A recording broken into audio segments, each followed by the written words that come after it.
ويا بسم الله الرحمن الرحيم halkee ka bilaaba maanta halkee sheekada ka bilaaba ka bilaabna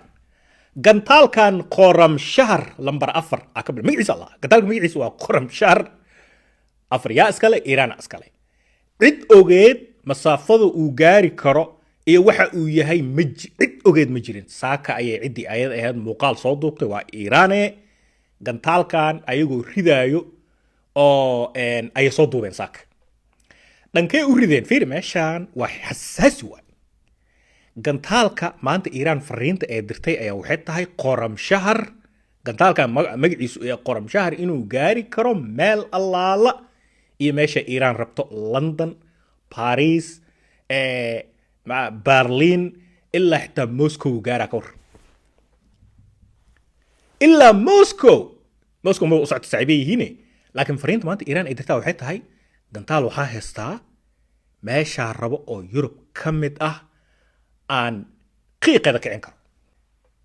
waxay ku tuurtay laba gantaal oo gantaaladaas ka mid ah ay Iran maanta tuurtay waxay u tuurtay dhanka iyo Diego Garcia waa jasiirad Ingiriiska hadda kor wuxuu ku qabsaday waagu gumeystaa ahaa uu iska fadhiyay asaga iyo Mareykanka marka meesha isla isticmaalo jasiiradaas waxa ku yaalo waxa yaalo B2 bombers diyaaradaha waaweynka oo hadda koor xarumaha nuclearka Iran duqeeyay oo Mareykanka uu leeyahay meesha saldhig u ahaan jirtay maanta marka Iran warka insiya laba tuureen laba gantaal oo qaram shahr ah ay tuureen si u socdeen badiya kormareen markay hal mar jasiirada korkeeda jasiirada Garcia ka hadlayna Diego Garcia korkeeda markay taagan yihiin ay difaaci cirka Mareykanka iyo diyaaradii waxba la kiciyay adiga marka waxaa naloo sheegay gantaaladii in dhulka la soo riday ayaa naloo sheegay laakiin Iran taas waxa ugu muhiimsan fariinta maanta ee dirtay fiiriya dagaalka markuu bilaawanayo waxa cajiib ah sida adduunka isku bedel ila fiiri dagaalka markuu bilaawanayo anaga dhan waxa aaminsaneen gantaalka ugu dheer ee Iran soo tuuri karto boosaaso iyo barbare ma dhaafayo Soomaaliya marka qiyaasno soo isma lahayn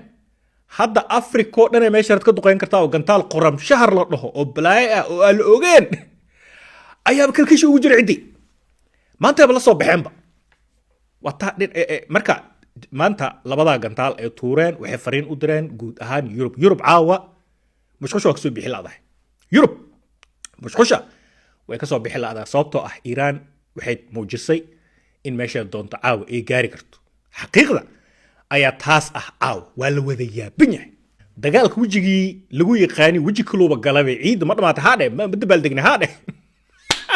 waayay warkaas waa qodob gantaalkaas qoram shahr indhaha lagu haayo caawiya laga kicin aljazeera laga kicin qoram shahr balaa soo baxday way warkaas waa kaas qoram shahr gantaal kale oo asagana la mid ah ee maanta soo bandhigtay cidii ay ahayd oo xaruntii markii ugu horeysay fiiriya xarumihii nuclearka ee Israa'iil iyo meesha researchiga ee cilmi baarista nuclearka adiga xaruntii dhameeyay militariga ugu weyneed ee Daimona la dhahayay ee difaac adag Israa'iil agaas lama galo militariga bas galo caawa awadooda ka gab war kala orda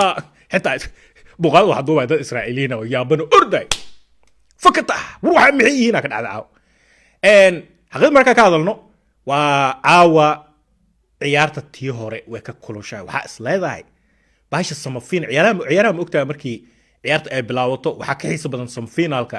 ila knockout waay hadana finalka markii la gaaro waa taa bacda looska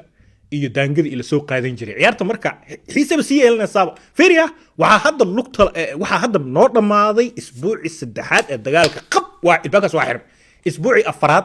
ee dagaalka afurmooy isbuuci afraad ee dagaalka caawa marka Diego Garcia waa mid balaayo ka dhacday Iran oo gantaalada soo bandhigtay Yurub gaarayo iyo Daimona oo caawa ayadana lagu kala orday dabcan warar qaar waxay leeyihiin xarumihii nuclearka Israa'iil laftirkeeda waa la taabtay taabashadaas waxa ka horeeyay Isfahan xarun ay dhahaan oo ayadana Iran ee nuclearka ku bacrimisa ayadana laga taabtay sida ogtiin Iran laftirkeeda jug kuma yar ogaad ya qacda Tehran way ku socotaa waa tii maraakiibtooda militariga ayagana jugta la eegdi waa habeen iyo maalin diyaaradaha Mareykanka iyo waxa meesha galo diyaaradaha Israa'iil Iran ilaa hadda difaac cirka heysataaba hadaa lagu dhakoor ayadoo isbuuc afraad la sii gulbay jugta meesha ka sii socotaa وايا markay meeshaas sheekada joogto waxaa rabaa inuu kusoo gabagabeeyo bahasha way ka sii darar rabtaa marka dhinac walba ka fiiri sababta idin sheegaa ninka Donald Trump ah wuxuu la kulmay saraakiishiisa militariga ugu sareysa la kulmay Trump wala fariistay waxaa kaloo kulanka joogay kuwa ayagana matalaayo Israa'iil waxaa go'aan lagu gaaray Iran saan in aan waxba looga qaadi karin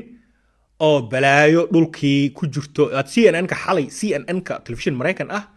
xalay wuxuu soo bandhigay wariye CNN-ka ah Iran tegay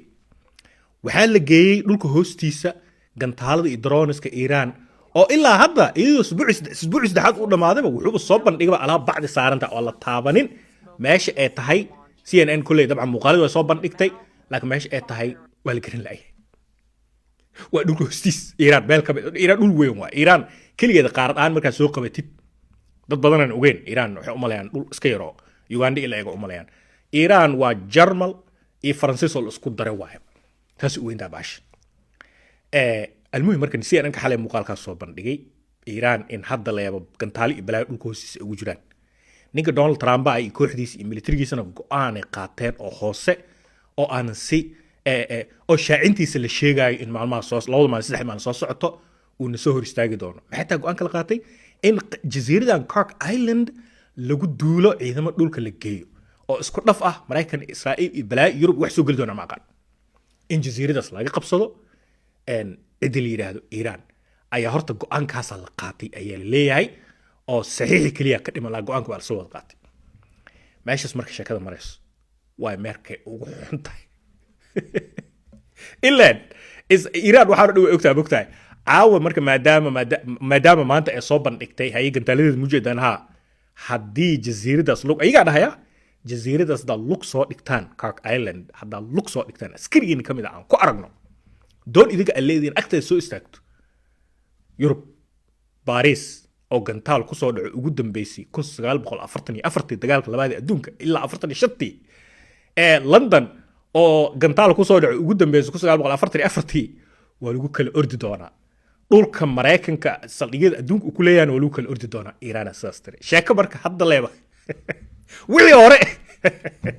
wala dagaalkan waji kale uu yeeshay